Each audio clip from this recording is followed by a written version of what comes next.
Hey, good morning, good afternoon, good evening, depending on when and where you are listening to this. This is Coffee with Kevin. Coffee with a K, like Kevin with a K. Hey, I'm Kevin, in case you haven't noticed. Kevin Martin, I'm a mindset coach, a hypnotherapist, and I do all that kind of funny stuff there for really good reasons with really good results. And more importantly, this morning, this is my coffee. This is good coffee this morning. I hope you have a cup of coffee. I hope you have a cup of tea or something, some other drink to drink with me to just share the joy. Wow. December, let me check, make sure I'm right because I can't believe this. December 10th. Oh my God. December 10th already. I think it was in March that I started saying this year is flying by, and it seems like it was just yesterday. Several months ago. Oh my God, the year started flying by, and it has been flying by. And that's good and bad. If you're going through rough times, it's good that it flies by so you can get through them.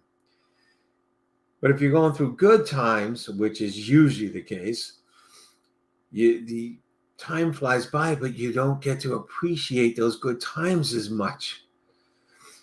You don't get to enjoy or savor or spend the time you want in those good times.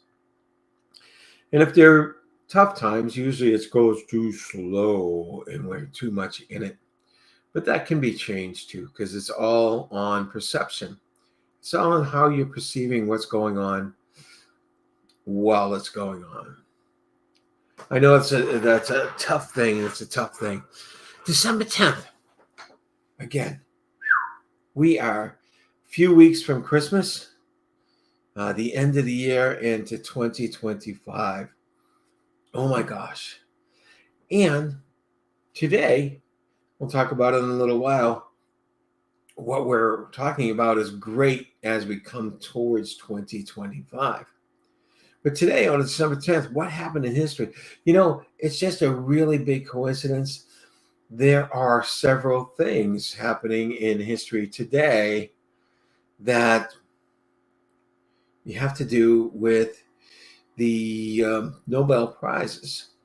1901 today, first Nobel Peace Prize, first recipients, Red Cross founder Jean Henry Dunant and peace activist Frederick Passy. Yes. So the very first recipients of the Nobel Peace Prize was the founder of the Red Cross. That is just awesome. And the Red Cross is still around, helping wherever it needs to be helped out, even locally all the time, giving blood, getting blood. Wonderful, wonderful society. So what else happened on this day on this day, whenever? 1964, Dr. Martin Luther King was also given the Nobel Peace Prize. Yeah. Larry, it all depends if you've taken the red pill or the blue pill as to how time goes by. Oh, I love that. I love that reference because I always talk about that. For those of you that don't know, the reference comes from The Matrix. And hear this, in 2016, you know who was given a Nobel Prize?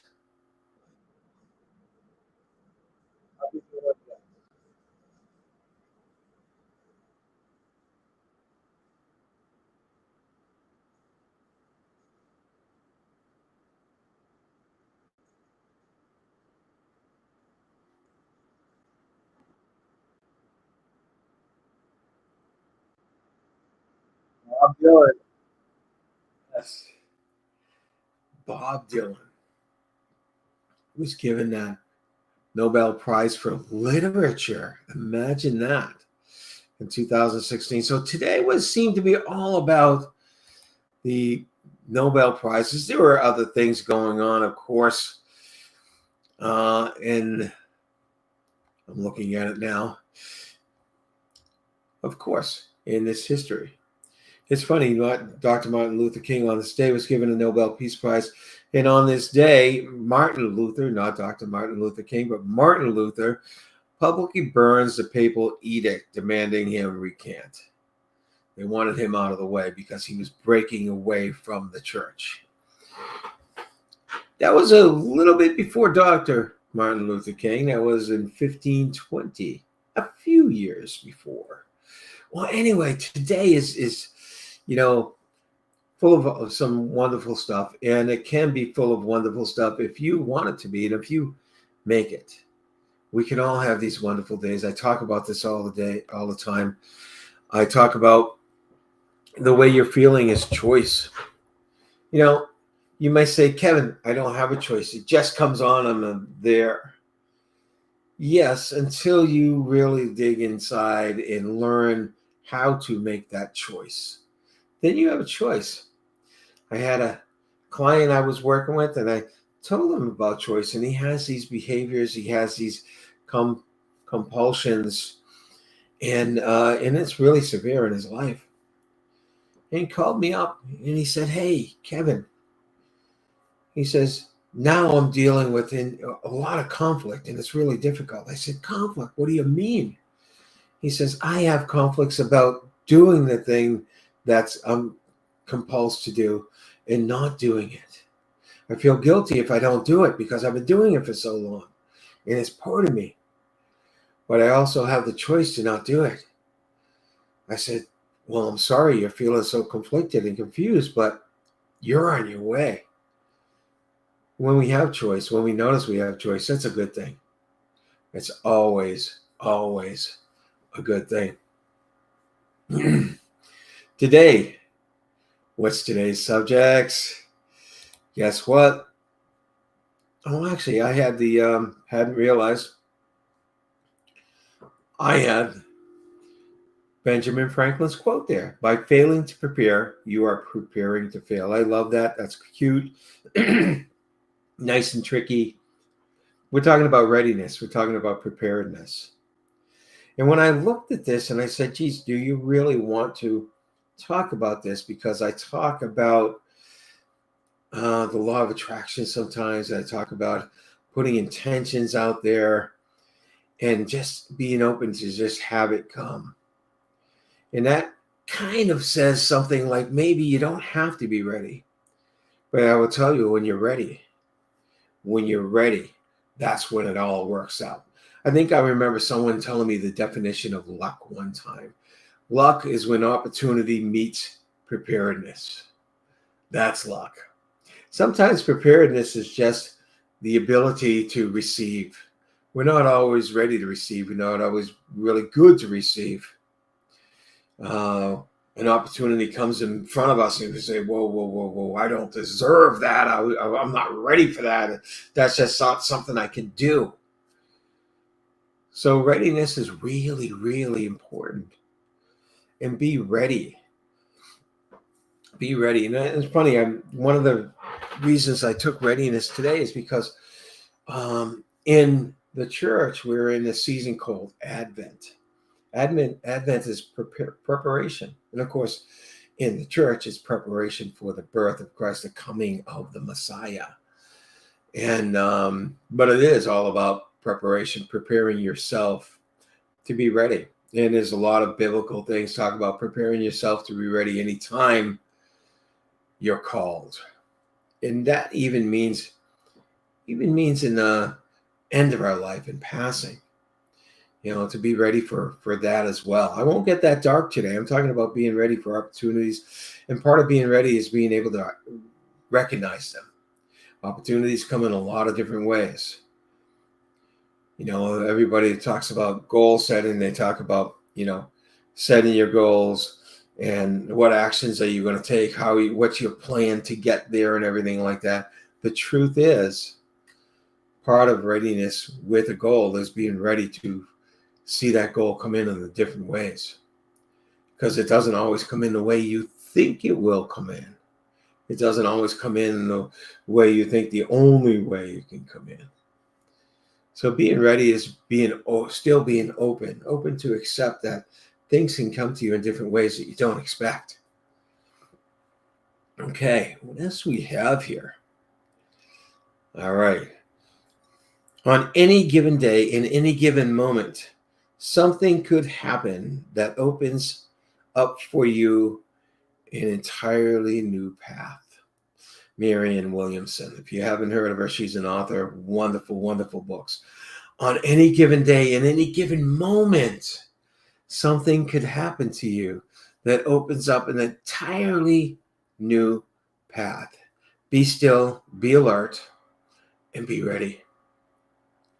Be still, be alert, and be ready. And our last quote for the day, is one secret of success in life is for a man and woman, of course, to be ready for his or her opportunity when it comes. Benjamin Disraeli, not Benjamin Franklin this time, who was Prime Minister of Great Britain before Churchill. He was just a very, very wise man. One secret of success in life is for a man or woman to be ready for his or her opportunity when it comes. Meaning to keep an eye open, to keep an ear open, to see where your opportunities are.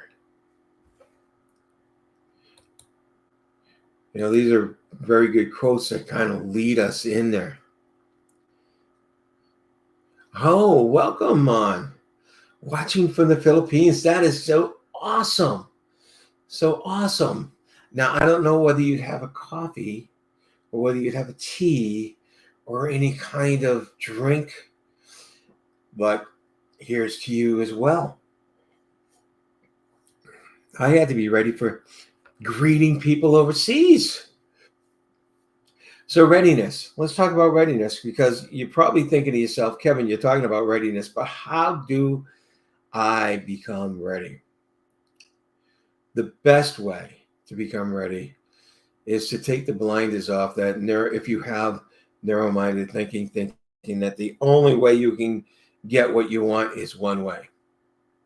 Be open to the fact you can get what you want many, many ways. Many ways.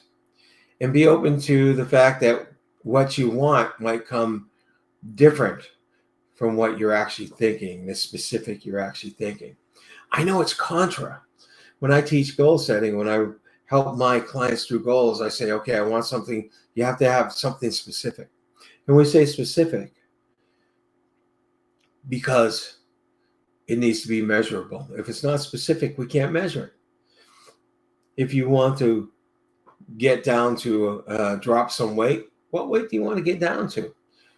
Or how many pounds do you want to drop? If you just say, I want to drop some weight, how can we measure it? We can say, oh yeah, you lost an ounce, you're there.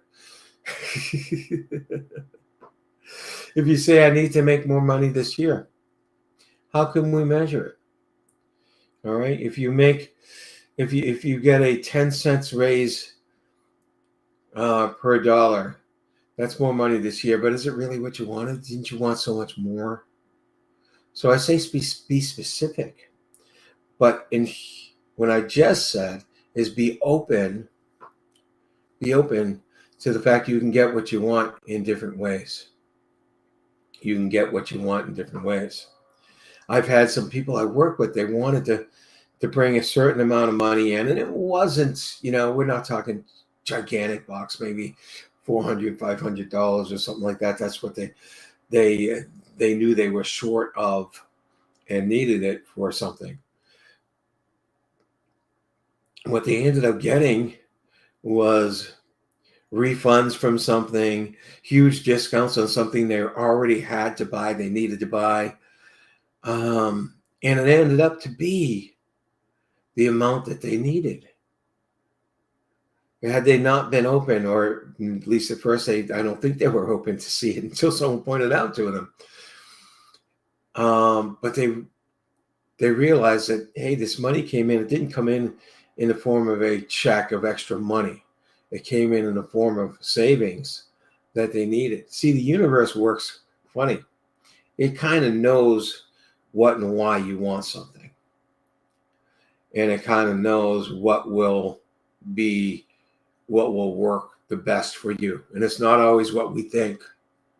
It's not always what we think. So we have to be open for all sorts of things to come in. If we want a nice, beautiful, brand new red sports car, we think about why we want it. Because it's always anything we want, anything we want is always about the feelings and emotions and states of mind we're going to get from it.